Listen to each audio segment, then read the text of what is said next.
کہ جب بھی وہ رخت سفر کہیں کے لیے باندھتے تھے تو اپنے ماننے والوں کو نصیحت کرتے تھے. وہ یہ کہ اس نیت سے وہ نصیحت کرتے تھے کہ اگر زندگی بخیر ہوگی تو وہ نصیحت بن جائے گی، اور اگر زندگی بخیر نہیں ہوئی اور موت آ گئی سفر میں تو وہ وصیت بن جائے گی.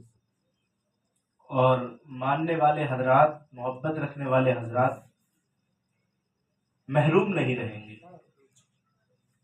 تو خیر، میں تو اس لائق نہیں ہوں کہ میں آپ لوگوں کو کوئی نصیحت یا وصیت کر سکوں، لیکن ہمارے اسلاف کا طریقہ ہے اور ہمارا کچھ نہ کچھ رشتہ تو آپس میں ہے، اس لیے میں اسلاف کے طریقے پر عمل کرتے ہوئے آپ کو کچھ نصیحتیں کرتا ہوں.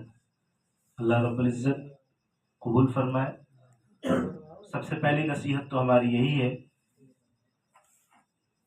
کہ وعدہ خدا بندی ہے، اذا جاء اجلها لا يستاخرون ساعة ولا يستقدمون. جب بندے کی موت آ جاتی ہے تو نہ لمحہ بھر آگے آ سکتا ہے نہ لمحہ بھر پیچھے جا سکتا ہے، وقت مقررہ پر موت آئے گی. تو میری پہلی نصیحت یا وصیت یہ ہے کہ اگر سفر سے واپسی نہیں ہوئی اور قضائے خدا بندی کے مطابق موت آ گئی تو آپ نے درس قرآن جاری رکھنا ہے انشاءاللہ. جن حضرات سے مجھے امید ہے وہ ضرور اس پر عمل کریں گے. یہ درس قرآن جو ہم نے یہ سلسلہ جاری کیا ہے، یقین جانیے ایک بہت بڑا، آج کے پرفتن دور میں بہت بڑا عظیم نسخہ ہے. اگرچہ دو چار ہی لوگ سن رہے ہیں لیکن اس کی برکتیں پورا گاؤں حاصل کر رہا ہے. ہم نے حدیثوں میں پڑھا ہے کہ جس جگہ اللہ رب العزت کا کلام پڑھا جاتا ہے اس جگہ سے 40,000 سال کے لیے عذاب اٹھا لیا جاتا ہے. جہاں اللہ رسول کی باتیں ہوتی ہیں، اس کے قرآن کی باتیں ہوتی ہیں، وہاں پر عذاب نہیں آتا ہے. حتیٰ کہ ایک بستی ایسی تھی کہ جہاں پر ان کے عزائم کے طفیل، ان کے گناہوں کے طفیل، حضرت جبریل امین کو اللہ نے حکم دے دیا تھا کہ جاؤ اور ان پر عذاب کرو. حضرت جبریل امین قریب تھا کہ عذاب کرتے، لیکن وہاں اس بستی میں ایک بچے نے بسم اللہ الرحمن الرحیم پڑھی یا غالباً سورہ الحمد پڑھی. اللہ رب العزت نے فوراً حکم دیا کہ جبریل پلٹ آؤ، جس بستی میں میرا حمد کرنے والے، میرا نام لینے والے ہوں، میں اس پر عذاب نہیں کروں گا. وہ الگ بات ہے کہ لوگ غافل ہیں، نہیں آ پا رہے ہیں، لیکن فائدہ سبھی کو ہے. تو اس کے فائدے اللہ کریم ہمیشہ جاری فرمائے. ہم ہو تب بھی جاری رہیں، ہم نہ ہوں تب بھی جاری رہیں. تو آپ نے یہ نصیحت قبول کرنا ہے اور اس پر عمل کرنا ہے کہ درس قرآن آپ نے جاری رکھنا ہے. ہمارے پیشوا، ہمارے امام جن کی ہم تقلید کرتے ہیں، حضرت امام اعظم ابو حنیفہ، انہوں نے اپنے بچوں کو، اپنے شاگردوں کو جو نصیحت کی تھی وہ نصیحت کر کے میں درس قرآن کا اختتام کرتا ہوں. ایک نصیحت تو میں نے آپ کو کر دی دوسری کتاب کی روشنی میں. ایک مرتبہ آپ نے اپنے شاگردوں کو وصیت کرتے ہوئے فرمایا، میری وصیت نوٹ کر لو، تم یقیناً انشاءاللہ اس سے دنیا اور آخرت میں نفع اٹھاؤ گے. امام صاحب کی نصیحت ہے، زبان میری ہے، سمجھ لیجیے امام صاحب کی نصیحت میں سنا رہا ہوں آپ کو، جس کی ہم پیروی کرتے ہیں. فرماتے ہیں بخل اور کنجوسی سے بچتے رہنا، بخیلی نہیں آنا چاہیے، اس لیے کہ اللہ رب العزت بخیلی کو پسند نہیں فرماتا. اور فضول خرچی بھی نہیں آنے دینا، کیونکہ فضول خرچی بھی اللہ کو پسند نہیں ہے. میانہ روی ہو. تو فرمایا بخل اور کنجوسی سے بچتے رہنا، اس لیے کہ یہ ایسی بری خصلت ہے جس سے انسان لوگوں کی نظر میں معیوب ہو جاتا ہے. لوگ اس سے بغض اور عداوت رکھنے لگتے ہیں، اس کی مذاق بنانے لگتے ہیں، ٹھٹا کرتے ہیں، دیکھو کتنا کنجوس ہے. تو اس سے بچنا. اپنے اندر کنجوسی اور بخل بتانے دینا، لالچ اور جھوٹ سے ہمیشہ بچتے رہنا۔ لالچ ایک ایسی بیماری ہے انسان کا ساتھ نہیں چھوڑتی، لالچ کی ایسی کھوپڑی ہے جو کبھی بھرتی نہیں ہے۔ ایک مرتبہ ایک امام صاحب اپنے وقت کے بہت بڑے عالم نماز پڑھنے کے لیے تشریف لے جا رہے تھے، تو راستے میں ایک بچہ روتا ہوا ملا۔ تو آپ نے سبب پوچھا کہ بیٹا کیوں رو رہے ہو؟ کہ میری ایک اشرفی نالی میں گر گئی اور وہ مجھے مل نہیں رہی۔ تو پھر حضرت نے اپنی جیب سے ایک اشرفی نکالی اور بچے کو تھما دی اور کہا بیٹا چلو اب چپ جاؤ، وہ بھول جاؤ، یہ اشرفی رکھ لو، اشرفی کا تو دکھ ہے، آپ نماز پڑھنے کے لیے تشریف لے لیں۔ جب نماز پڑھ کر واپس آئے تو دیکھا بچہ پھر رو رہا تھا۔ تو حضرت نے فرمایا اب رونے کا سبب کیا ہے؟ کہ حضور ایک تو مل گئی، کاش وہ جو گر گئی تھی وہ بھی مل جاتی تو ہو جاتی۔ تو فرمایا دو کا دکھ کر رہا ہے، چلیے پھر لے لے، کون لے لے، اسے بھول جا۔ لے لی، چپ گیا۔ عصر کی نماز پڑھنے گئے تھے تب یہ واقعہ پیش آیا۔ جب مغرب کے لیے پہنچے تو پھر دروازے پہ رو رہا تھا۔ حضرت نے پوچھا کیا بات ہے بیٹا، کیوں رو رہا ہے؟ اب دو تو مل گئی، کاش وہ تیسری بھی مل جاتی تو تین ہو جاتی۔ تو آپ نے پھر فرمایا یہ لالچ ہے اور اس کا منہ صرف قبر کی مٹی بھر سکتی ہے۔ یہ فرمایا تھا یہ لالچ جب تک تم قبر میں نہیں پہنچو گے یہ ختم نہیں ہو سکتا۔ ایک ایسی بیماری ہے جس سے ہمیں بچنا ہے۔ ہم سب کچھ پا کر بھی بے سکون رہیں گے جب ہمارے پاس لالچ ہو۔ ہمارے پاس موٹر سائیکل ہوگی ہم سکون میں نہیں رہیں گے، ہمیں کار کی تڑپ ہوگی۔ ہمارے پاس کار ہوگی ہم سکون میں نہیں رہیں گے، اس سے بہتر کی تڑپ ہوگی۔ ہمارے پاس لنٹر والا مکان ہوگا ہم خوشی میں نہیں رہیں گے، ہمیں اس سے بہتر کی تڑپ ہوگی۔ اس لیے اس بیماری کو آپ نے ختم کرنا ہے، اپنے آپ کو لالچ سے بچانا ہے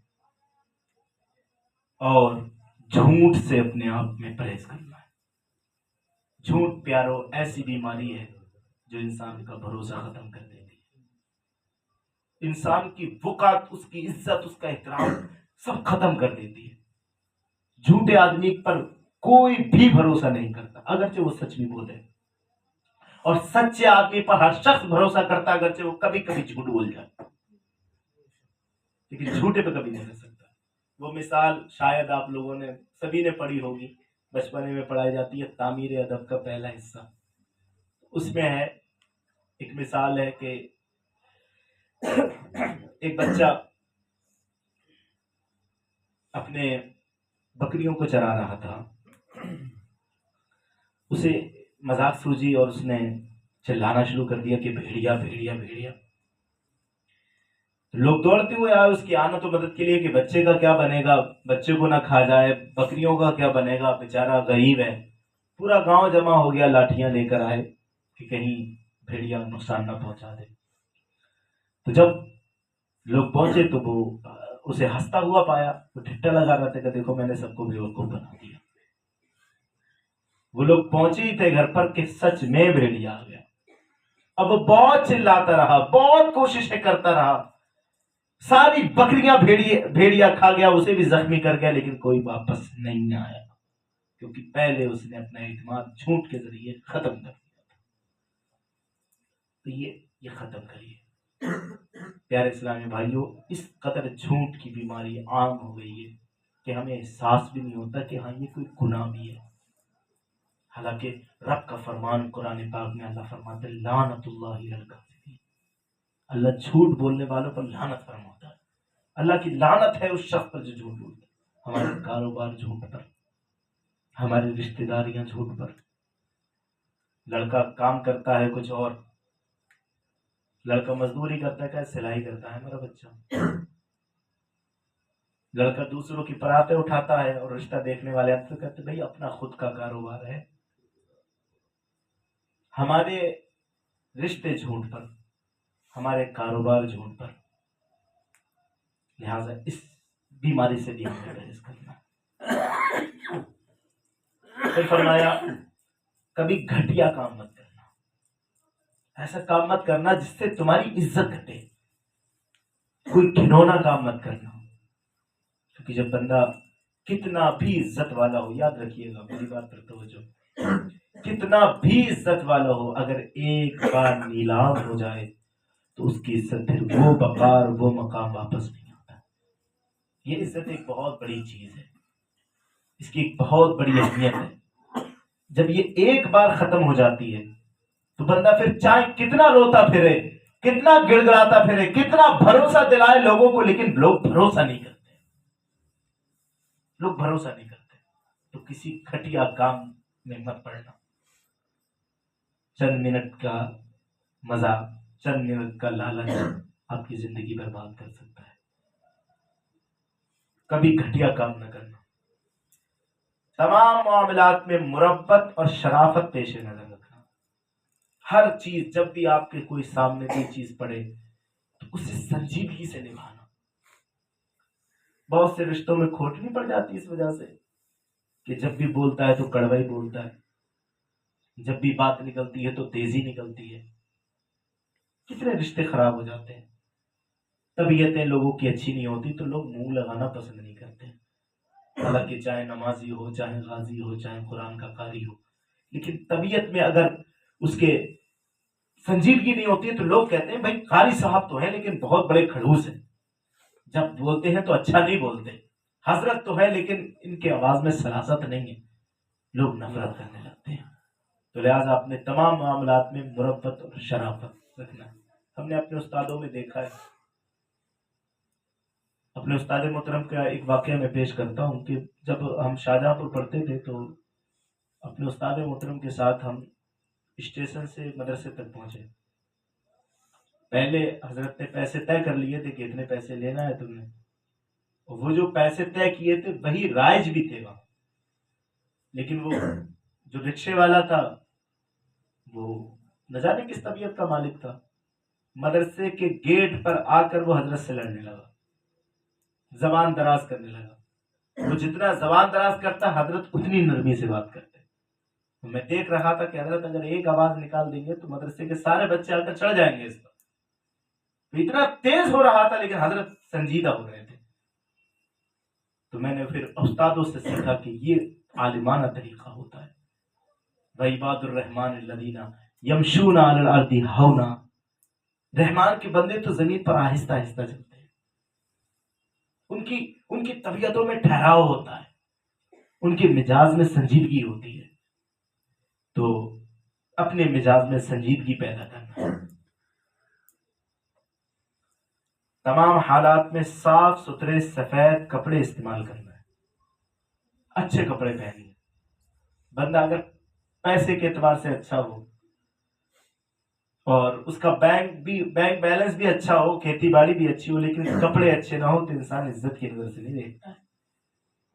تو لہٰذا اپنا وقار بنا کے رکھیں۔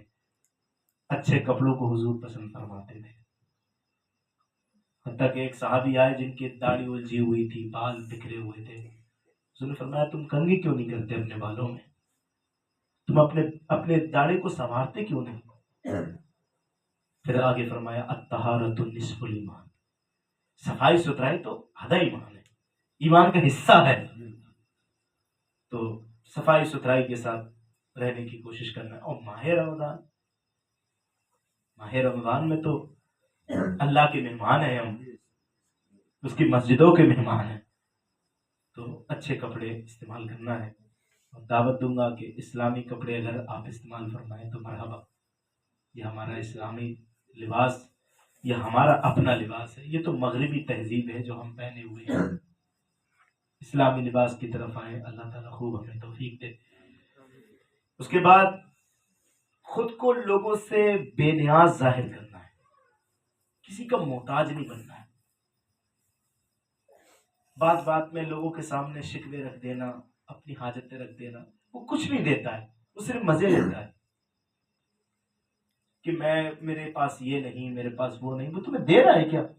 نہیں، وہ سن کے بعد میں مزے لیتا ہے، دوسرے کے پاس کہتا ہے دیکھو کتنا بڑا پھکٹا ہے یہ، اس کے پاس یہ نہیں ہے، اس کے پاس یہ نہیں ہے، وہ آپ کا مذاق اڑاتا ہے۔ کسی کا احسان کیوں اٹھائیں، کسی کو حالات کیوں بتائیں، تم ہی سے مانگیں گے تم ہی دو گے، تمہارے در سے ہی لوٹیں گے۔ اپنے حالات اللہ کو بتایا کریں، اسے سنائیں۔ میں نے ایک بار درس قرآن میں واقعہ بتایا تھا، وہ ایک بادشاہ بھٹک گیا تھا راستے میں، ایک بادشاہ بھٹک گیا تھا راستے میں، تو جنگل میں کوئی بھی جگہ موجود نہیں تھی سوائے ایک کٹری کے۔ بادشاہ دوڑتا ہوا اس کٹری پہ پہنچا، بڈھے کو بیٹھا ہوا پایا، کہا میں فلاں سلطنت کا بادشاہ ہوں، شکار کی تلاش میں بھٹک گیا، میرے پاس پینے کو پانی نہیں، کھانے کو کھانا نہیں، تو اگر میری مدد کر دے گا تو میں ضرور تیرے کام آؤں گا۔ تو اس نے اسے پانی پلایا، کھانا کھلایا۔ تو بادشاہ نے واپسی میں جب صحت یاب ہو گیا، کھا پی کر لوٹنے کا ارادہ کیا، بادشاہ نے واپسی میں اپنی انگوٹھی دے دی اسے اور کہا اسے رکھنا، جب بھی ضرورت آئے میری سلطنت میں آنا اور یہ انگوٹھی دکھا دینا۔ بوڑھے نے کہا میں اکیلا آدمی جنگلوں میں رہنے والا، مجھے کیا ضرورت پیش آئے گی، لیکن وقت کا تقاضا، ہر کوئی محتاج ہو سکتا ہے۔ کبھی امیر یہ سمجھ کے نہ رہے کہ ارے 10 لاکھ ابھی بینک میں پڑے ہوئے ہیں، ابھی تو فلاں پلاٹ میرے موجود ہے، ابھی تو اتنا بڑا گھر ہے، ابھی تو یہ کما رہا ہے، ابھی تو وہ 2 منٹ نہیں لگتے ہیں پیسہ ختم ہونے میں۔ اس کے سوالی رہو، اس سے مانگتے رہو۔ تو ضرورت آ گئی، اتنی ضرورت آ گئی کہ اسے انگوٹھی کو دیکھ رہا ہے کہ بیچ دوں یا سلطنت جاؤں، کیا کروں؟ آخر فیصلہ کیا کہ سلطنت جاتا ہوں۔ جب سلطنت میں داخل ہوا، دربار نے روکا، تو جب دربار نے روکا اس نے انگوٹھی دکھائی، جب انگوٹھی دکھائی تو بڑا پروٹوکول، ارے بھائی بادشاہ کا بڑا قریبی لگتا ہے۔ دربار کھول دیا گیا، لوگوں کی قطار لگی تھی، لیکن اس سے کہا کہ تو فوراً نکل جا۔ بڑا عزت، بڑی مقام، بڑا خوشی ہے کہ آج تو میری حاجت روائی ہو جائے گی، میرا کام بن جائے گا۔ پہنچا بادشاہ کے دروازے تک، جب دروازہ کھولا تو دیکھا بادشاہ بستر چھوڑ کر مسلح پر بیٹھا ہے، مسلح پر بیٹھا ہے، ہاتھ قلم کیے ہوئے ہے اور رب سے رو رو کے مانگ رہا ہے، یا اللہ مجھے یہ دے دے، یا اللہ مجھے وہ دے دے، میں تیرے در کا سوالی ہوں، میں تیرا مانگتا ہوں، میں تیرا بھکاری ہوں، مجھے یہ عطا فرما۔ اس فقیر نے انگوٹھی پھینکی ہے، باہر نکل آیا ہے، کسی سے کچھ نہیں پوچھا۔ جب بادشاہ نماز سے فارغ ہوا، دعا سے فارغ ہوا، دیکھا انگوٹھی پڑی ہوئی ہے، سمجھ گیا کہ وہ بوڑھا آیا ہوگا، تو وہ اعلان کرا دیا کہ سپاہیوں بوڑھے کو پکڑ کر لاؤ، اس کا میرے اوپر بڑا احسان ہے، کیوں آیا تو میں پوچھ کے تو دیکھوں۔ سپاہیوں نے پکڑا، واپس لے کر آئے، پوچھا کہ تجھے کوئی حاجت ہوگی تبھی تو آیا ہوگا، کیوں مجھ سے بغیر مانگے تو واپس جا رہا ہے؟ کہ آیا تو بہت امیدیں لے کر تھا، لیکن تجھ سے اب کچھ نہیں لینا ہے۔ اللہ آپ کو سمجھائے، کچھ نہیں لینا ہے۔ کہ کیوں نہیں لینا؟ کہ اب اس سے لینا جس سے تو بھی لیتا ہے، جس سے بادشاہ بھی مانگا کرتا ہے، مجھے اس سے مانگنا ہے، تجھ سے نہیں مانگنا۔ تو پیارے اسلامی بھائیوں، خود کو بے نیاز کرنا ہے، کسی کے سامنے ہاتھ نہیں پھیلانا، کوئی کچھ نہیں دیتا ہے۔ یہ دنیا والے درد دینے والے ہیں، یہ مذاق اڑانے والے ہیں، یہ ٹھٹا کرنے والے ہیں، ان سے اپنے حالات ظاہر نہیں کرنا ہے، آپ نے رب سے مانگنا ہے۔ اپنی سوچیں بڑی کریں، اپنے رب کے بارگاہ میں ہاتھ پھیلائیں، رونے والی آنکھیں بنائیں، اٹھنے والے ہاتھ بنائیں۔ جب تمہارے ہاتھ اٹھنے والے ہوں گے، رونے والی آنکھیں ہوں گی، قسم خدا کی خلوص کا ایک آنسو اللہ رب العزت کو اتنا پسند ہے، اتنا پسند ہے کہ دنیا میں کوئی شے اللہ کو اتنی پسند نہیں۔ اب اس کی مثال دے دوں میں، آپ لوگوں کو دقت تو نہیں ہو رہی ہے؟ نہیں، اس کی مثال دے دوں میں آپ کو کہ اللہ کو کتنی پسند ہے یہ خلوص کے آنسو۔ اللہ رب العزت کو اتنا پسند ہے کہ ایک قطرے آنسو سے زندگی بھر کا کیا کرا ختم فرما دیتا ہے، ایک قطرے آنسو۔ اتنا مقام ہے، حدیثوں میں آتا ہے نا، قیامت کے دن صرف محمد صلی اللہ علیہ وسلم کی امت کی طرف، صرف حضور کی امت کی طرف جہنم سے ایک آگ نکلے گی، وہ پیچھا کرے گی امت محمدیہ کا، امت بھاگے گی، امت میں نمازی بھی ہوں گے، غازی بھی ہوں گے، روزدار بھی ہوں گے، ہر بندہ اپنی اپنی نمازوں کا، روزوں کا، زکاتوں کا صدقہ دے رہا ہوگا، یا اللہ میرے روزوں کے صدقے یہ آگ ہٹا دے، یہ ہمیں جھلسا دے گی، یہ ختم کر دے گی، یا اللہ ہماری حفاظت کر، لیکن وہ آگ ہٹ نہیں رہی ہوگی، وہ پیچھا نہیں چھوڑ رہی ہوگی. تو پھر آخر کار محبوب کو حالات کی خبر ہوگی. فریاد امتی جو کرے حال اظہار میں، ممکن نہیں کہ خیر بشر کو خبر نہ ہو. عزیز بچے کو ماں جس طرح تلاش کرے، خدا گواہ ہے وہی حال آپ کا ہو. عزیز بچے کو ماں جس طرح تلاش کرے، خدا گواہ ہے وہی حال. حضور ایسے تڑپ رہے ہوں گے اپنی امت کے لیے، قیامت کے لیے تڑپ رہے ہوں گے. حضور کو خبر ہوگی، حضور کی آنکھوں میں آنسو آ جائیں گے. محبوب کو کوئی پریشانی ہو اور رب پھر کرم نہ فرمائے، اللہ رب العزت جبریل کو ایک پیالہ دے گا، اور وہ پیالہ کہے گا کہ محبوب کو دے دینا، اس میں سے ایک چلو اٹھا دیں، آگ پر پھینک دیں، آگ بجھ جائے گی، آگ بجھ جائے گی. حضور علیہ الصلوۃ والسلام پیالے کو پکڑتے ہیں اور چلو میں لیتے ہیں، آگ پر پھینکتے ہیں، آگ بجھ جاتی ہے. عرض کرتے ہیں مالک یہ وہی آگ تو ہے کہ 70 نہروں میں ٹھنڈی کی گئی تھی، پھر بھی ٹھنڈی نہیں ہوئی تھی، واپس آ گئی تھی. یہ چلو بھر پانی میں کیا اثر ہے کہ آگ بجھ گئی؟ رب ارشاد فرماتا ہے یہ پانی بڑا با اثر ہے، اس لیے کہ جب بندے میری یاد میں روتے تھے میں فرشتوں کو حکم دیتا تھا کہ وہ آنسو زمین پہ نہ گرنے دینا، اس پیالے میں سمو لو. تمہارے آنسوؤں سے جہنم کی آگ بجھ جاتی. یہ اہمیت ہے. رونا سیکھے، اپنے رب کو سنانا. رمضان کا مبارک مہینہ، پہلا عشرہ رحمت کا، دوسرا عشرہ برکت کا، تیسرا عشرہ نجات کا. خوب رحمتیں حاصل کریں، خوب برکتیں لیں، اللہ سے خوب مغفرت طلب کریں. تو لہٰذا بے نیازی ظاہر کرنا ہے، کسی کو اپنے حالات کا ٹکڑا نہیں سنانا ہے، رب کو سنانا ہے. پھر مفلس ہو کر بھی مفلسی ظاہر نہیں کرنا ہے، غریب ہو کر بھی غربت ظاہر نہیں کرنا ہے. کیا ضرورت ہے کہ آپ بتاتے پھریں کہ میں نادار ہوں، میں غریب ہوں. کوئی نہیں مدد کرتا ہے. لہذا اپنے مفلسی کو چھپا کے رکھے، کسی کو ظاہر نہ ہونے دیں. حضرت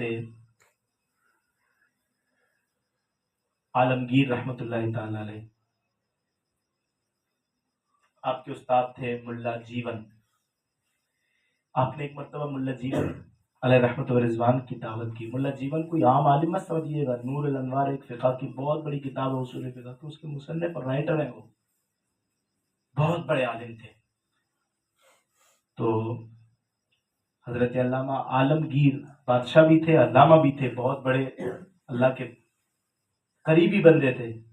وہ الگ بات ہے کہ ہسٹری میں ان کا نام آج غلط ذکر کیا جاتا ہے. تو آپ نے اپنے استاد محترم کی دعوت کی اور اس کے حضور آپ شاہی کھانے سے کھانا پسند کریں گے یا میرے ذاتی گھر سے کھانا پسند کریں گے؟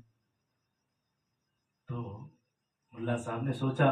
اچھا ایک بات، ملا اس وقت میں بڑے بڑے لوگوں کو بولا جاتا ہے، جیسے آج کے دور میں علامہ کہا جاتا ہے نا، اس وقت میں بڑے لوگوں کو ملا کہا جاتا تھا.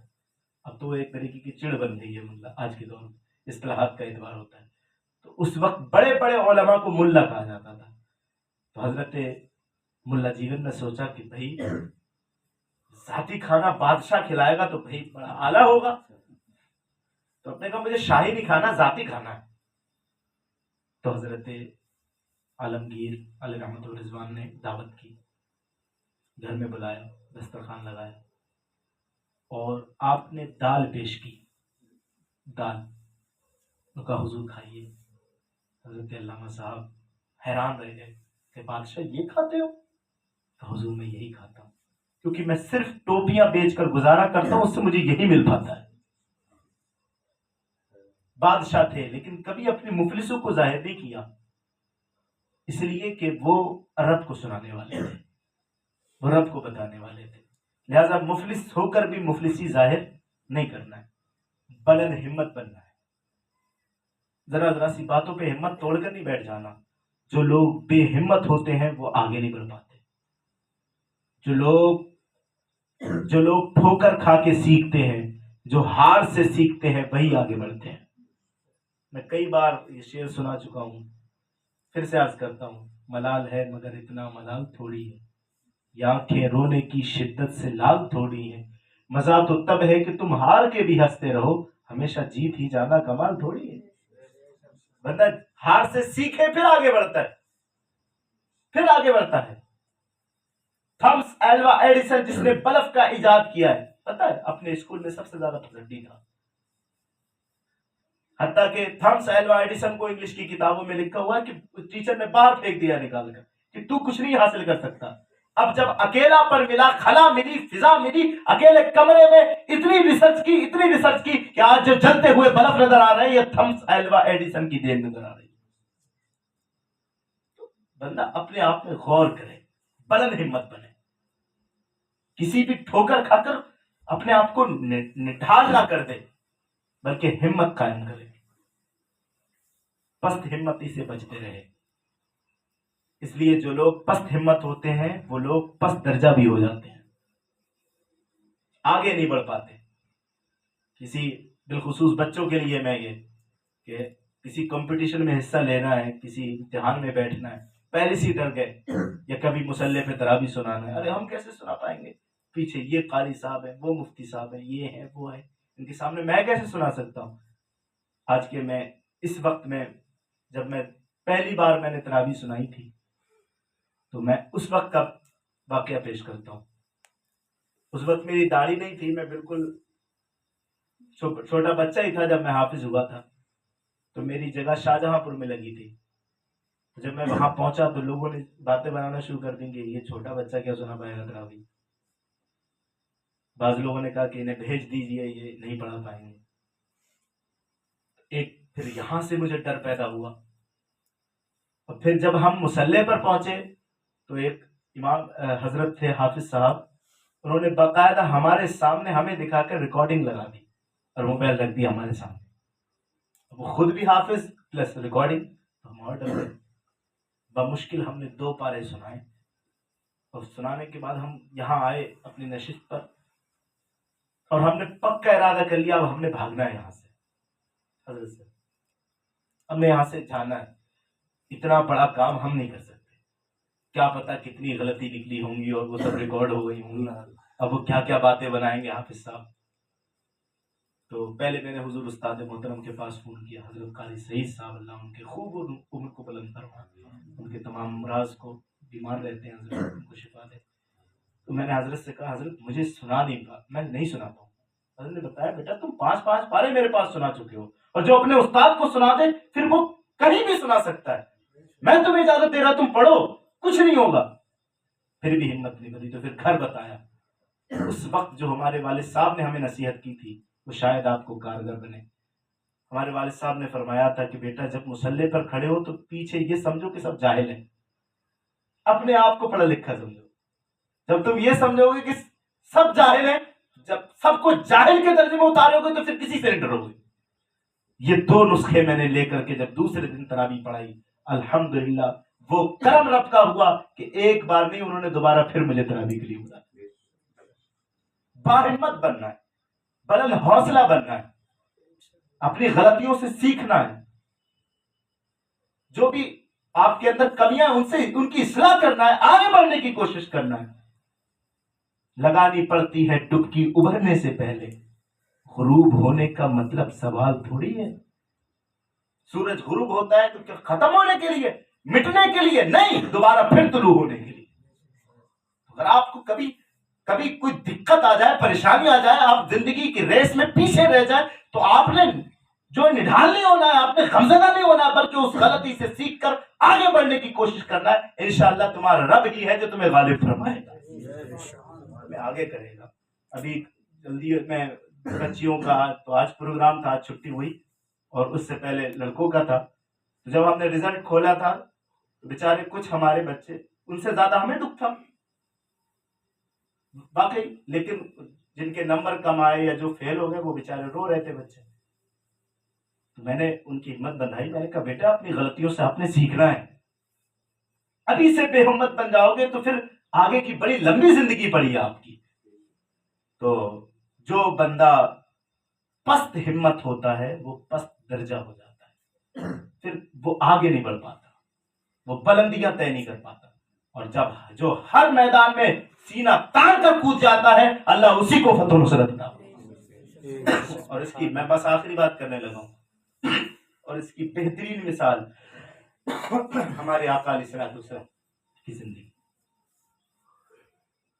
بالکل تنہے تنہا تھے آپ، کوئی بھی تو نہیں تھا آپ کے ساتھ، سب کا سایہ اٹھ چکا تھا، جو معاونت کرنے والے تھے اب تھے تو بغض والے، اب تھے تو حسد والے، اب تھے تو جانی دشمن، اس کے باوجود بھی نبی اکرم صلی اللہ تعالی علیہ وسلم نے ان پتھر دلوں کو نہ بنایا تو بس اپنے بلند ہمت ہونے کی وجہ سے بلند ہمت تھے آپ کبھی مایوس نہیں ہوئے، پتھر ڈالے گئے آپ پر، راستے میں آپ کو تکلیفیں پہنچائی گئی، اونٹ کی اوجری ڈالی گئی آپ کے اوپر، آپ کو برا بھلا کہا گیا، اوپاش لڑکے آپ کے پیچھے پھیرے گئے، جنہوں نے آپ کو ساحر کہا، جنہوں نے آپ کو کاہن کہا، جنہوں نے آپ کو مجنون کہا، جنہوں نے آپ کو پاگل کہا، اس کے باوجود بھی مصطفیٰ کی ہمت کا یہ حالت تھا کہ آپ نے اس طرح تبلیغ دین فرمائی کہ عمر جیسا سخت دل بھی حضور کا عاشق بنتا ہوا،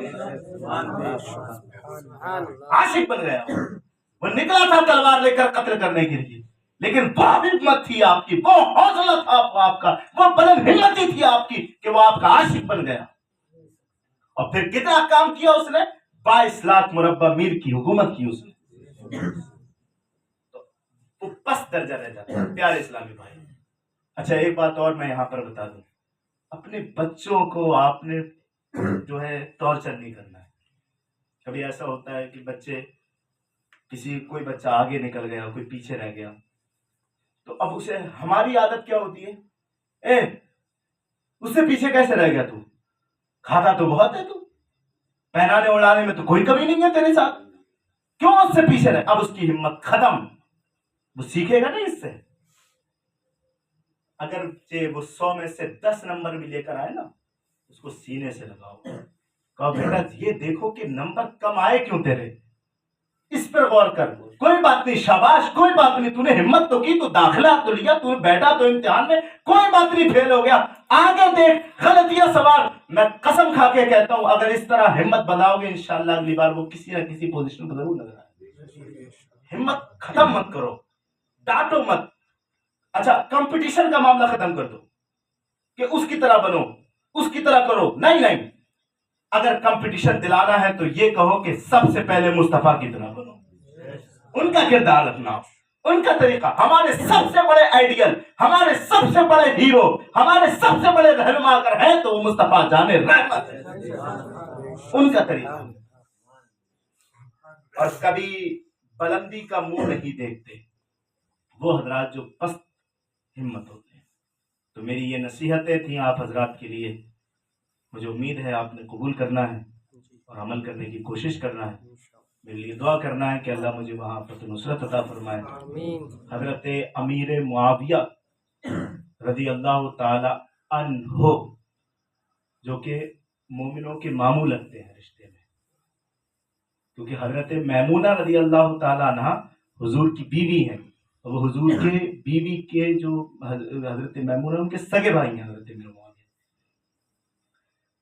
جس جگہ ہم جا رہے ہیں ہمیں سننے میں آیا ہے، وہ جو حضرت ہیں جنہوں نے اب یا تو سنائیں گے وہ یا سنیں گے، اس کا ابھی کنفرم نہیں ہوا ہے، انہوں نے بتایا کہ حضرت یہاں پر حضرت امیر معاویہ کی شان میں گستاخی کرنے والے پیدا ہو گئے۔ تو انشاءاللہ آج کے درس قرآن سے یہ عزم لے کر جانا ہے کہ میں ضرور انشاءاللہ امیر معاویہ رضی اللہ عنہ کی شان پر محافظت کروں گا، اور انشاءاللہ انہیں حضرت امیر معاویہ کا عاشق بناؤں گا انشاءاللہ۔ آپ لوگوں نے دعا کرنا ہے اللہ تعالیٰ فتح و نصرت عطا فرمائے، آپ کی حاضری قبول فرمائے، یہ آپ کے چمکتے ہوئے چہرے اللہ سلامت رکھے۔ انشاءاللہ پھر وہی بہاریں قائم ہوں گی، اور بہت جلد انشاءاللہ پھر سے ایک چھوٹے سے وقفے کے بعد درس قرآن کا آغاز ہوگا۔ انشاءاللہ پھر آپ تشریف لائیے گا، اس سے رابطہ مت توڑیے، انشاءاللہ جنت لے جانے کا کام یہ درس قرآن کرے گا اگر آپ عمل کریں گے انشاءاللہ۔ اللہ رب العزت ہم سبوں پر اپنا فضل فرمائے۔ اظہار خیال پیش کرنے کے لیے چند اشعار پڑھنے کے لیے دعوت سخن دے رہا ہوں حافظ انس صاحب کو۔